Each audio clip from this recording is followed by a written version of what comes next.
आज स्क्रिप्ट की डिमांड आई है भाई। एसीसी पे बात करें क्योंकि as you guys already know that I am from an ACC background.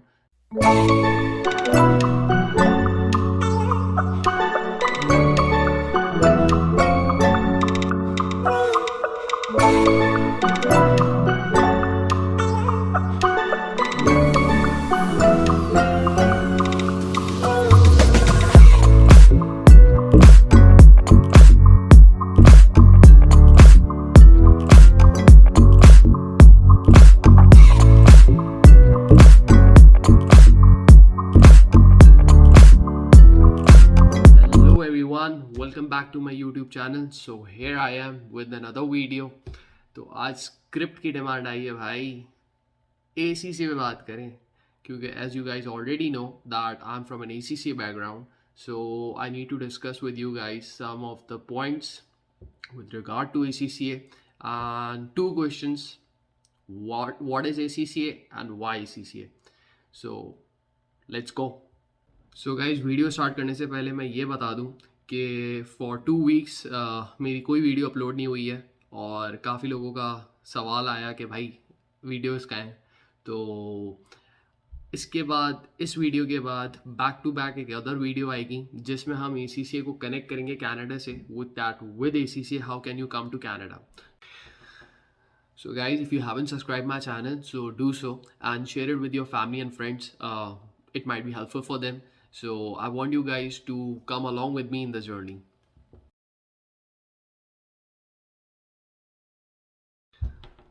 So guys, first point that ACCA is a globally recognized chartered accountancy body in more than 100 countries. This means that it is highly valued and weightage in more than 100 countries. So this means it has some heritage and consideration, thereby countries are accepting this qualification along with their local qualifications.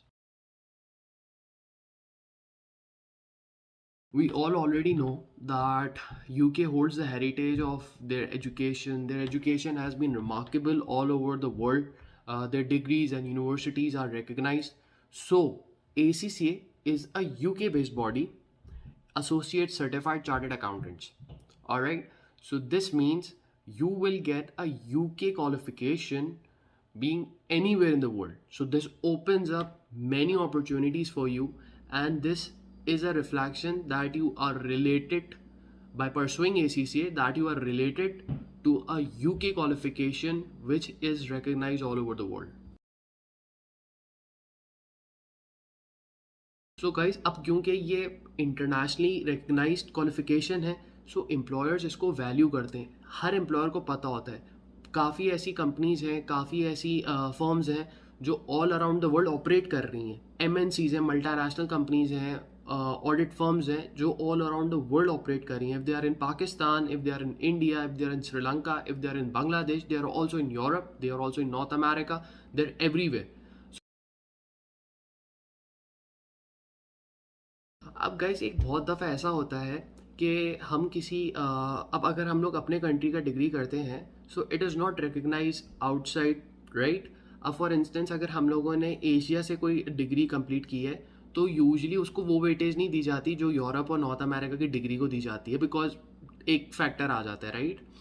अब इस qualification को करने का क्या factor आ जाता है कि क्योंकि आप अकाउंटेंसी एंड फाइनेंस फील्ड में हो, तो जो उनकी लोकल बॉडीज़ हैं, लेट्स से यूके की तो क्वालिफिकेशन है, लेकिन अगर मैं स्कॉटलैंड की बात करूं तो institute of chartered accountant Scotland जो है वो ACCA को रिकग्नाइज करता है।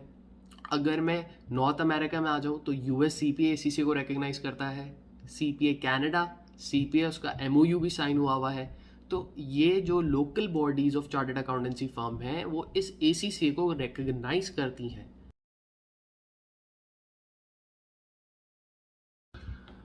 So guys, this leads me to another point that it covers why ACCA is recognized, right? Why it is so much in value, why it is high in value in all over the world, because it covers a wide variety of courses in their curriculum. अब उनके curriculum में अगर मैं बात करूं तो 4 जो हैं वो मेजर हैं। किसी भी अकाउंटिंग एंड फाइनेंस डिपार्टमेंट में 4 चीज़ें बहुत इंपॉर्टेंट होती हैं, या फर्म में या एमएनसी में या फाइनेंशियल सर्विसेज सेक्टर में 4 चीज़ें बहुत इंपॉर्टेंट होती है। The first is financial reporting, जो फाइनेंशियल स्टेटमेंट जिस बेसिस पे फाइनेंशियल स्टेटमेंट्स बनाती है कंपनी। ऑडिट, अगर आपने रिपोर्टिंग करी है, अपनी स्टेटमेंट करी है, तो ऑडिट जो होता है वो उसको चेक करता है कि रिपोर्टिंग स्टैंडर्ड्स कंप्लाई किए हैं कि नहीं किए हैं। फिर टैक्स ऑब्वियसली फाइनेंशियल स्टेटमेंट्स का पार्ट होता है, और टैक्सेस जो है वो बहुत इंपॉर्टेंट होते हैं क्योंकि कंपनी को टैक्सेस फाइल करने होते हैं। तो एसीसी टैक्स भी सिखाता है, फाइनेंशियल रिपोर्टिंग भी सिखाता है, ऑडिट भी सिखाता है, and last management accounting, costing भी सिखाता है, प्रोडक्ट की कॉस्टिंग करना, प्रोजेक्ट की कॉस्टिंग करना। So it covers a managerial और cost accounting as well.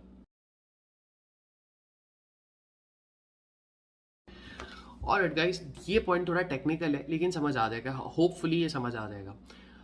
ACCA हर साल अपना कुरिकुलम अपडेट करता है।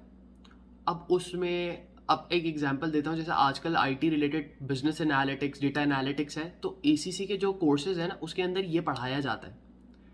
लेकिन मेन अकाउंट्स और फाइनेंस के बंदे से पूछो ना भाई कि what is the main core of accountant, the main course is their reporting standards. पहले हुआ करता था इंटरनेशनल अकाउंटिंग स्टैंडर्ड्स, अभी भी हैं, बट उन इंटरनेशनल अकाउंटिंग स्टैंडर्ड्स को वक्त के साथ, सिचुएशंस के साथ, टेक्नोलॉजी के साथ चेंज कर दिया जाता है इंटरनेशनल फाइनेंशियल रिपोर्टिंग स्टैंडर्ड्स में। अब हुआ ये है कि एसी से जो है वो IFRS international financial reporting standards को कंसिडर करता है। एक तो एसी से खुद इंटरनेशनल है, क्वालिफिकेशन वो इंटरनेशनल है, और वो सपोर्ट भी इंटरनेशनल फाइनेंशियल रिपोर्टिंग स्टैंडर्ड्स को कर रहा है।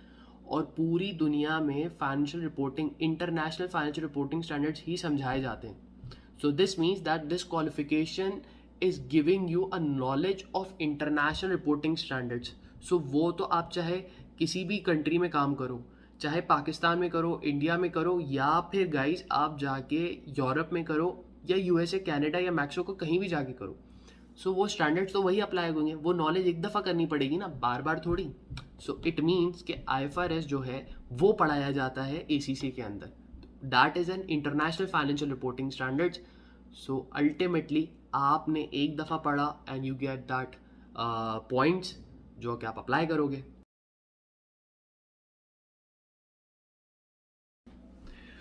So guys, as you already know that in the last part I always give you a conclusion or a tip or a point. So in this video I would give you a tip that do pursue an ACC qualification if you are in love with accounts, finance or something like that, tax, audit, cost accounting, management accounting. So when you are pursuing ACC or planning to pursue an ACCA, this will ultimately lead you to do your jobs all around the world, no matter where you study this qualification. And one more point, that ACCA are also introducing their CB based exams for all the papers. So this means that in upcoming time there is a possibility that you can do your ACCA papers on laptop or a virtual exam. This means that it would be very easy for you to opt your ACCA. Alright guys, so thank you so much for watching this video. I'll be coming up shortly with the next video.